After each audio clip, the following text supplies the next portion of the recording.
Nagimasen. Ayan, sa mga kababayan po nating Ilocano at sa aking ama na Ilocano, ang paborito niya ay ang papaitan. Isa po sa paborito niya po ito. Ito pong pagsasaluhan po natin ngayon. Magandang araw po mga kababayan. Welcome po sa Pinilangan Labay. Lulutuin po natin ngayon ay tuwalya na papaitan. Di ba?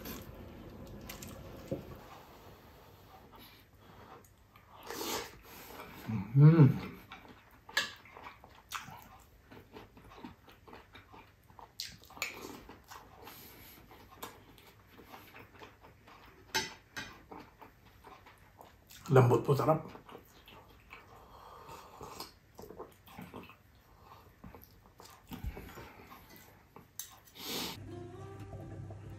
Napakasaya ko po ngayon mga kababayan. Nakabili po ako ng tuwalya. Ito po yung stomachaw. Yun.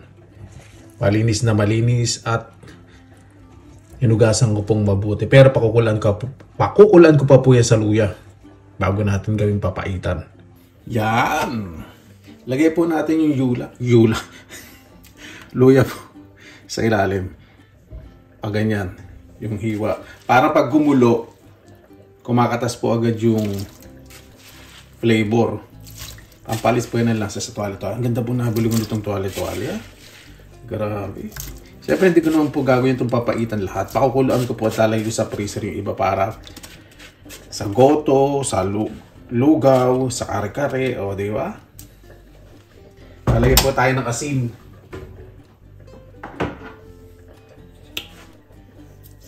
Ito okay lang naman po sa akin.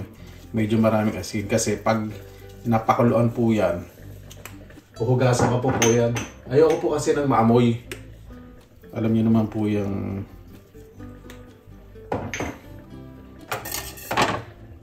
bitin ko na kamay ko. Kulan lang po natin itong isa lumambot. Malambot na po yung ating tuwalya. Ang gagawin ko po, sasalain ko. Kasi malinis naman po yung sabaw at hinugasan ko pong mabuti. Yung sabaw lang kailangan masala po ng maayos.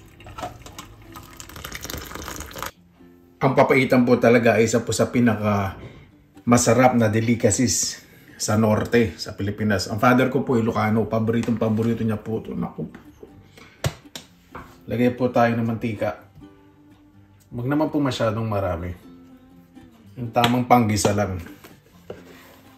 Lagyan na natin ng bawang. Gusto ko po sa bawang golden brown. Para mas malasa po yung sabaw ng papaitan. Yan, golden brown na po. Sunod na po natin ang sibuyas at ang luya.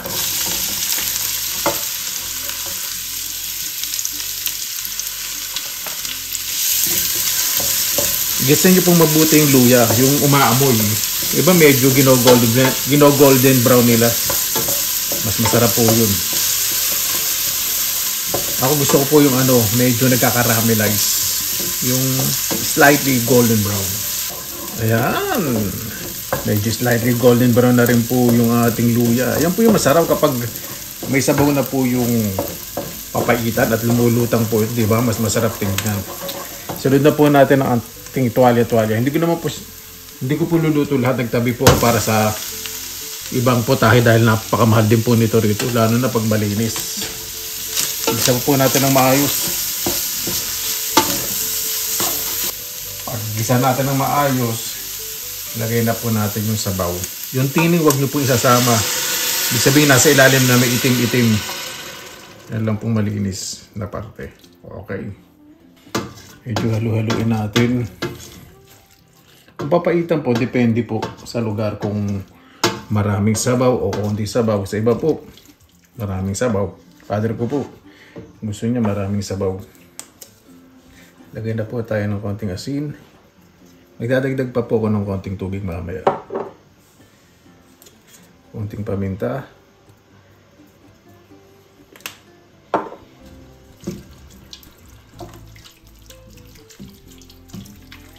Takpan po muna natin para kumapit po yung ginisa sa tuwalya-tuwalya.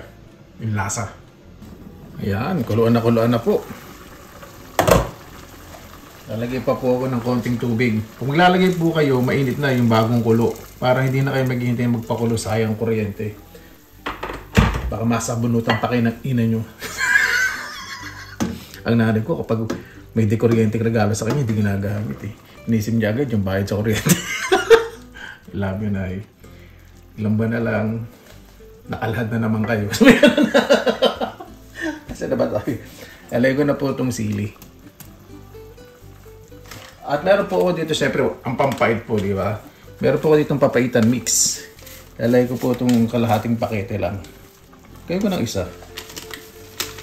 Para mas masarap. Yan. Then po natin mabuti. Kailangan po tunaw na tunaw po yung mix o yung mixture na powder. Lutuin po muna natin bago tayo maglagay ng ibang rekado. Takpan po muna natin at hintayin po natin kumulo.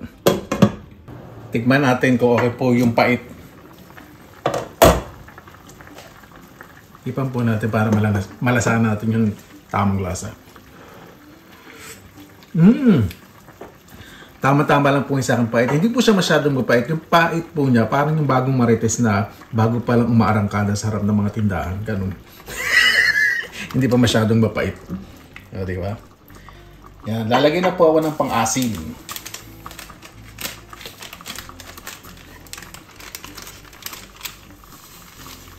Ayoko po na masyadong maasim sa papaitan. Yung mixture po na inad ko ng papaitan mix, may konting asim po siya, pero hindi ko siya masyadong maasim.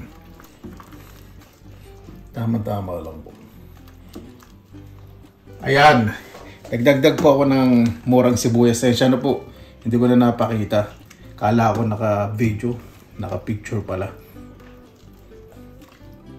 Rin lang po natin ang bahagya. Takpan natin. Tama na po sa akin yung lasa. Nagdagdag po ako ng konting tubig. Pag kulo, ay ready na po yan. Ayan. Kuluan na po. Ready na po yan. Siyempre sa iba, kung gusto nyong maanghang, maglagay kayo ng sili. Pag kumakain po kasi kami nito ng father ko, hindi niya po inaanghangan. May sili o patis. Minsan nga po, bagoong na isda sa sili. Yun po yung ng sausawan niya. Ready na po. Kain na po tayo. Mabuhay yan! Maraming salamat ng po sa Panginoon. Isama-sama na lang po tayo na by safe po ang lahat. Bago pa tayo pasalamatan po muna natin ang Panginoon. Panginoon, maraming salamat na naman po sa araw po na bigay po sa amin. Naway ang bawat isa po ay ligtas. Lalo na po wala pa po sa mga tahanan, mga bumabiyahe. Malayo po sa kanilang mga malas sa buhay. Kaya na po bahala po sa amin. Sinusuko na po namin sa inyo at sa kanan ni Jesus. Amen. Diba? Sineparate ko po yung sabaw.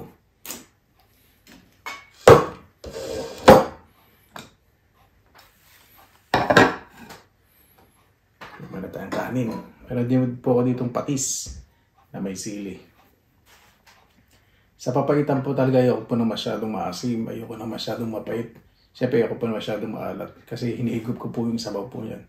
Father ko po ganun din eh.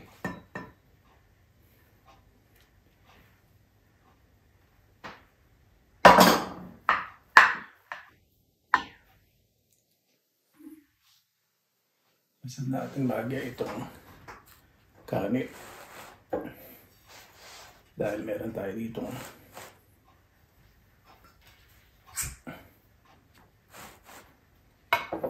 sabaw.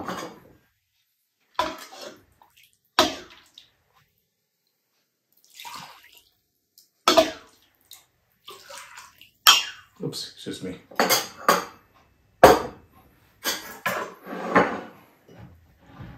Namin ko po apple juice. Tumulo pa, excuse me. Dali lang.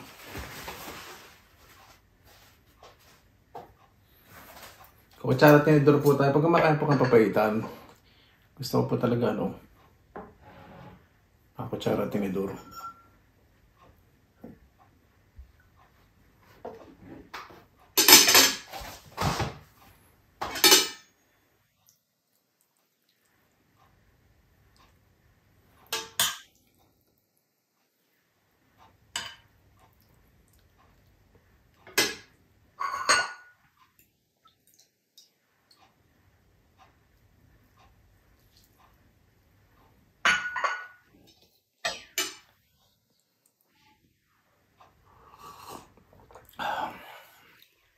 Winner na winner.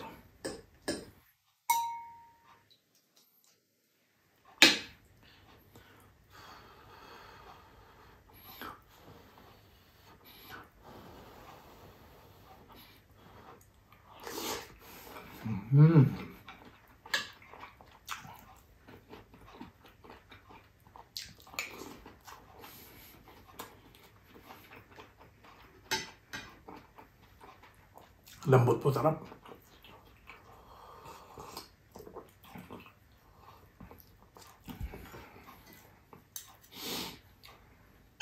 Kahit hindi na ako magpatis.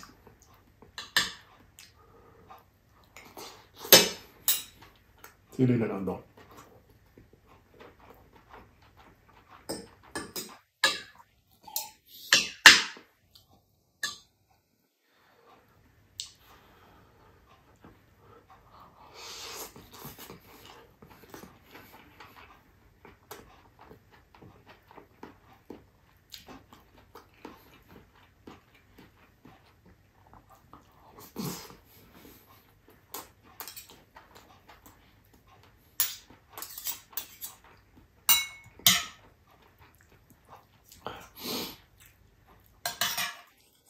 Hindi nakabili ko ng gantong tuwala-tuwala. Bihira lang po ito dumating eh.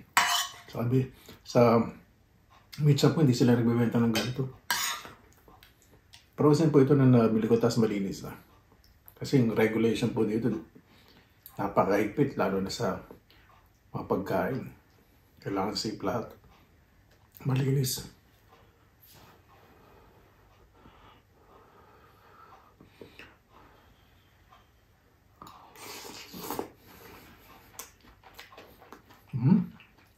Napakalarap.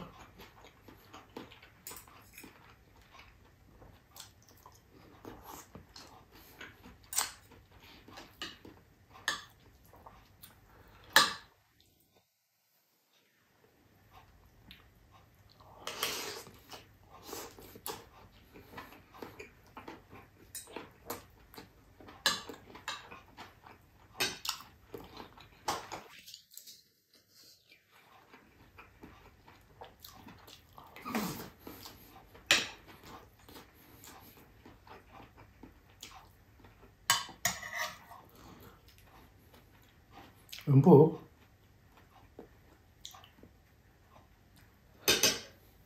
Ginaganyan kamay para ma-focus eh.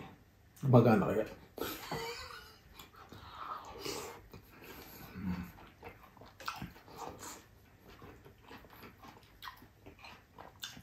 Linis ng lasa. Malinamnam na malinamnam.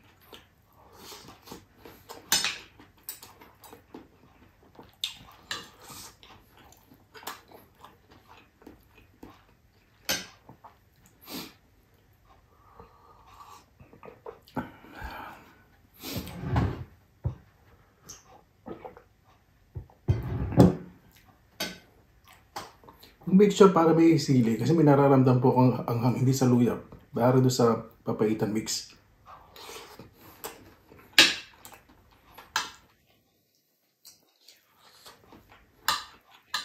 Anghang talaga.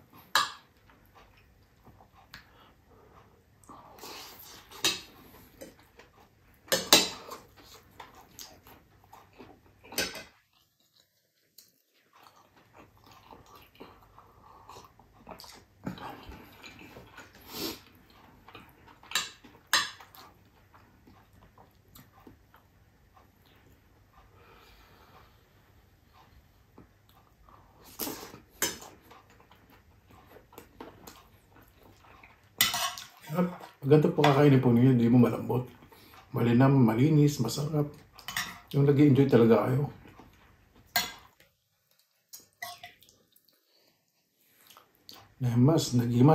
Nagimasin, lami, sabroso, karasa.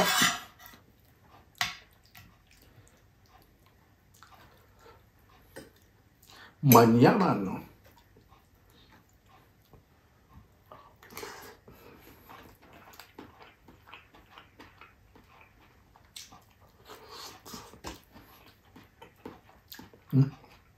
Hindi ko nakakain ito sili.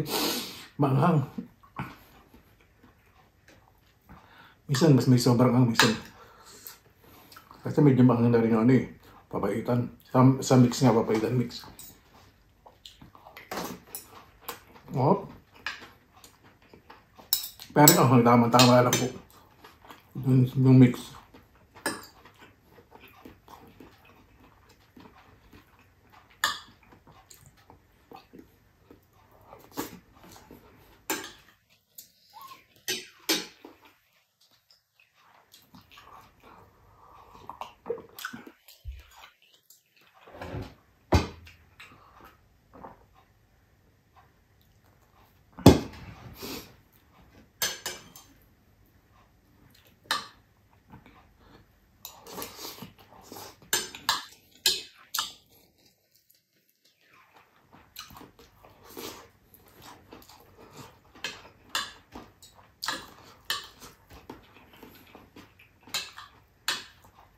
Tama sa mix nga. Tapos nakagat ko pa yung sili.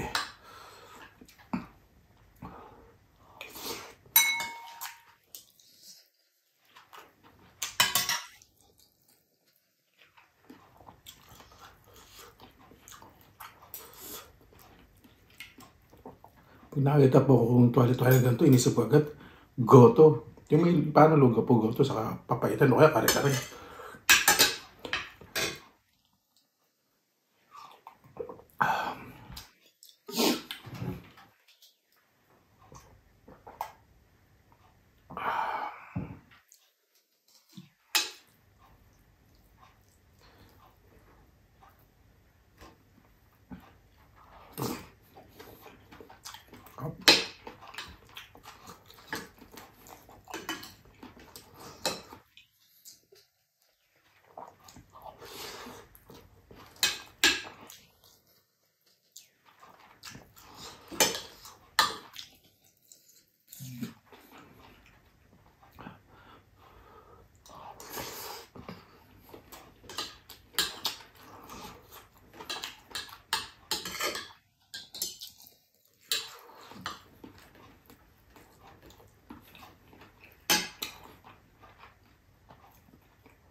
Napakasarap.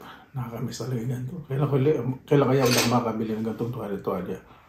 Yung sa kasing beef tripe, iba po itsura. Ito po yung isa na, ito po yung cow stomach. Yan. Bago tayo magtapos pasalamatan po muna natin ng Panginoon.